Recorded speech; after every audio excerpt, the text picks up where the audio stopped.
তো এখানে আমাদের সবগুলো সোলার প্যানেল ফ্রেমে বসানো হয়েছে। আমাদের টিম মেম্বাররা কমপ্লিট করছেন।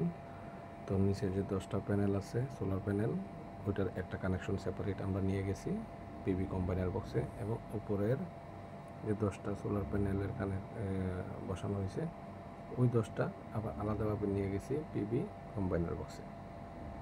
তো ভিতরে আমরা একটার সাথে আরেকটা প্যানেল কীভাবে আমরা কানেকশন দিছি, প্রত্যেকটা প্যানেলের প্লাস এবং মাইনাস কানেকশন করে দুই সাইড থেকে একটা প্লাস এবং একটা মাইনাস সোজা আমাদের পিবি কম্বাইনার বক্সে নিয়ে গেছি। তো ওইখানে যাইয়া প্লাস মাইনাস কানেকশন দিছি।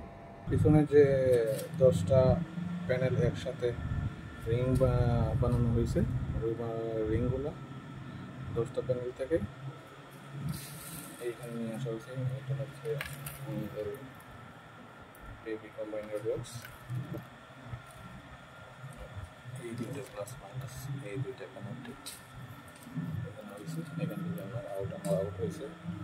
আউট হলে যাবে যেটা ইনভার্টারের মধ্যে আমরা নিছি, ইনভার্টারের মধ্যে ঢুকছে। তো এখানে 10টা 20টা প্যানেল ছিল। তো 10টার কম্বাইনার বক্স এইটা, আর বাকি 10টার কম্বাইনার বক্স হচ্ছে এইটা। এই যে এটারও প্লাস মাইনাস এখানে দেওয়া হয়েছে।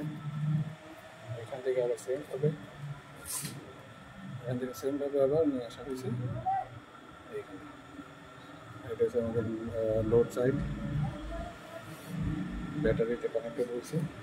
ব্যাটারিগুলো থেকে কানেক্টেড হয়েছে, এখানে আসলো, এখান থেকে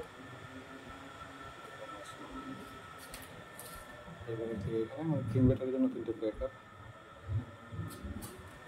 1টা 2টা 3টা ব্রেকার করার জন্য 3টা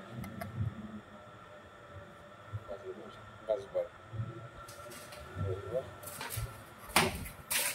ফিউজ